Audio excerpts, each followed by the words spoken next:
My name is Kurtis Reed, and I'm a resident physician here in the Department of Dermatology at Mayo Clinic. I'm the lead author on an upcoming article entitled The Increasing Incidence of Melanoma Among Young Adults.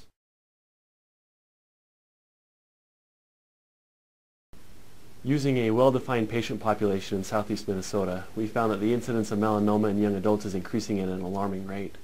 Since the 1970s, the incidence of this disease in young adults has increased more than sixfold. The findings are most dramatic among young women, in whom the incidence has increased more than eightfold. As it stands now, the incidence of melanoma in young women is at about 45 cases per 100,000 patients per year.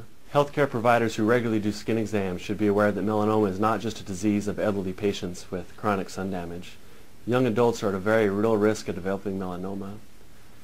Careful skin exams should be done whenever young adult patients are seen.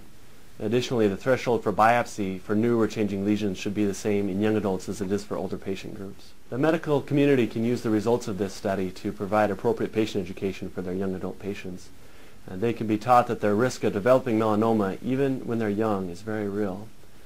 They should be advised to practice good sun-safe behavior such as wearing sunscreen, seeking out the shade, and avoiding the sun during the midday hours. Additionally, they can be taught the signs and symptoms of melanoma and taught to look for any new or changing lesions. And they should be counseled that they should bring those lesions to the attention of their healthcare providers. There have been other national database studies that have shown a similar increase in the incidence of melanoma among young adults. It would be nice to see studies similar to ours be performed in local populations in other geographic areas around the United States and around the world. Additionally, it would be interesting to see a prospective study done to try to identify the underlying factors that are associated with this increased incidence. Certainly, the rising epidemic of tanning bed usage as well as cultural norms that dictate ideal skin color are probably contributing. The retrospective study that we did was not designed to look at these factors, but I hope that we can continue this line of research in the future. The bottom line is that melanoma is becoming increasingly more common among young adults. Healthcare providers should use this data to ensure that appropriate screening exams are being performed and to provide appropriate patient education to their young adult patients about the risk of developing melanoma. We hope you benefited from this presentation based on the content of Mayo Clinic Proceedings. Our journal's mission is to promote the best interests of patients by advancing the knowledge and professionalism of the physician community.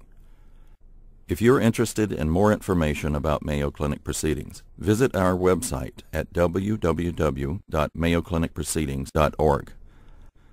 There you will find additional videos on our YouTube channel, and you can follow us on Twitter. For more information on healthcare at Mayo Clinic, please visit www.mayoclinic.org. This video content is copyrighted by Mayo Foundation for Medical Education and Research.